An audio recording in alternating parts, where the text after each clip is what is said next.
So hello friend, जो लोग भी पावर प्लांट में या बॉयलर में अपना करियर प्रोग्रेस करना चाहते हैं तो उनके लिए कई सारे सर्टिफिकेशन एग्जाम होते हैं। जैसे बीओई का एक एग्जामिनेशन हो गया, वो क्या है, एक तरह का सर्टिफिकेट है। ओके, तो ठीक उसी तरह एक और एग्जामिनेशन होता है कम्पिटेंट पर्सन के लिए। तो ये कम्पिटेंट पर्सन क्या होते हैं, तो ये बॉयलर के लिए इंस्पेक्शन और सर्टिफिकेशन कर सके उनके लिए एक ऑथराइज पर्सन होते हैं। तो आज की इस वीडियो में जो सेंट्रल बॉयलर बोर्ड के द्वारा जो ये एग्जामिनेशन कंडक्ट कराए जाते हैं और अभी फ़िलहाल जो ये नोटिफिकेशन आया हुआ है, तो उसी के बारे में बात करेंगे कि इस एग्ज़ाम के लिए कौन कौन लोग एलिजिबल है, क्या क्वालिफ़िकेशन चाहिए, क्या एज चाहिए, क्या एक्सपीरियंस होगा, क्या एग्ज़ाम का स्कीम होगा, फीस क्या होगा, कहाँ सेंटर होगा, क्या पेपर होगा, इन सभी चीज़ों के बारे में इस वीडियो में बात करेंगे। ठीक है, तो ताकि जो लोग भी एलिजिबल हो वो इसे जल्द से जल्द अप्लाई कर सकें। ठीक है, तो देखिए करते हैं वीडियो को स्टार्ट। तब तक आप चैनल पे नए हैं तो चैनल को सब्सक्राइब कर लें और बेल नोटिफिकेशन ऑन कर लें ताकि इस टाइप की इन्फॉर्मेटिव वीडियो आपको सबसे पहले मिले। तो यहाँ पे देखिए, यहाँ पर आपका सेंट्रल बॉयलर बोर्ड के द्वारा ये नोटिफिकेशन जो है वो निकाला गया है।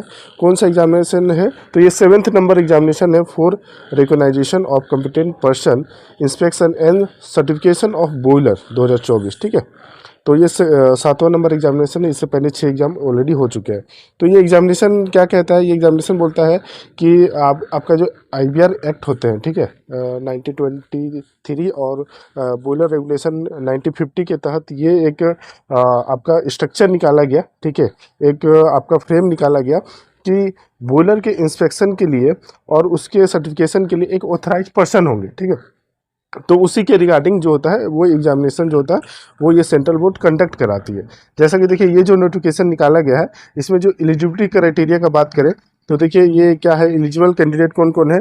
तो पहला नंबर बोला कि must graduate in mechanical production और पावर प्लांट और मेटलर्जिकल इंजीनियरिंग, मानी इन सभी में आपका ग्रेजुएट होना चाहिए, यानी कि बीटेक होना चाहिए। और आपका इसके साथ क्या चाहिए, तो मिनिमम 5 ईयर एक्सपीरियंस चाहिए इस फील्ड में। कोई भी एक फील्ड में अगर आपका 5 ईयर के क्वालिफिकेशन के साथ आपका एक्सपीरियंस चाहिए। साथ में एक चीज़ और चाहिए, must be level 2 NDT certificate चाहिए फ्रॉम ISNT के द्वारा। ठीक है, तो ये तीनों चीज़ अगर आपका होगा तभी आप ये चीज़ जो है इसके लिए एलिजिबल होंगे, तभी आप अप्लाई कर सकेंगे। ओके, नीचे में नोट करके लिखा गया है कि एज जो है वो 64 के बिलो तक आप जो है अप्लाई कर सकते हैं। ठीक है, एप्लीकेंट एम्प्लॉय वो कहाँ पे एम्प्लॉयड है ये पहले अप्लाई करने के पहले आपको पूरा जानकारी देना होगा। नेक्स्ट बोल रहा है कि training period will not be considered, experience के तौर पे जो ट्रेनिंग पीरियड होता है वो कंसीडर नहीं किया जाएगा। ठीक है, उसके बाद यदि आपका 5 साल हो जाता है तो आप एलिजिबल हो जाएंगे। Okay, candidate fulfil the eligibility criteria need only apply, अगर जो भी कैंडिडेट अगर ये सभी क्राइटेरिया फुलफिल करते हैं तो वो इसे अप्लाई कर सकते हैं और एग्ज़ाम दे सकते हैं। वहीं अगर इसकी फ़ीस के बारे में बात करें तो जनरल कैटेगरी के लिए 4,720 रुपया है और SC ST का बात करें तो 2,360 रुपया है। ठीक है, और इसका एग्जामिनेशन डेट भी दे दिया है कि 20 अक्टूबर 2024 को इसका एग्जामिनेशन है, संडे के दिन।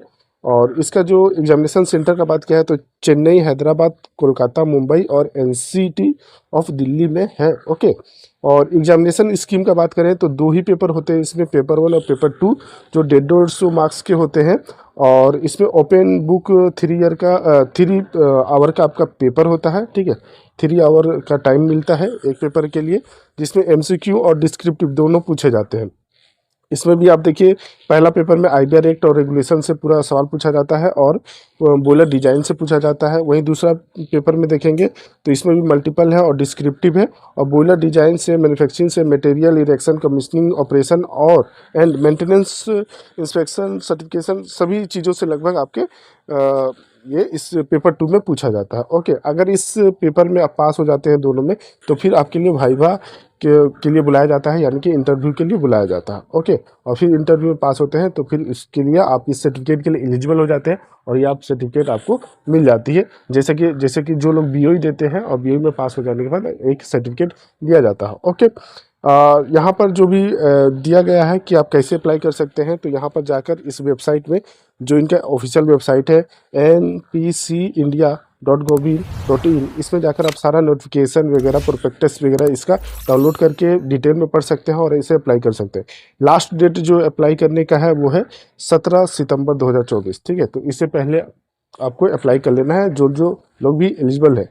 ठीक है, तो जो लोग भी एलिजिबल है उसे जल्द से जल्द अप्लाई कर ले और अपने दोस्तों और कलीग को भी इस वीडियो को ज़्यादा से ज़्यादा शेयर करें, ताकि अगर वो भी एलिजिबल है तो वो इसे अप्लाई कर सके। ओके, बाकी अब हम लोग मिलेंगे नेक्स्ट वीडियो में, तब तक के लिए जय हिंद।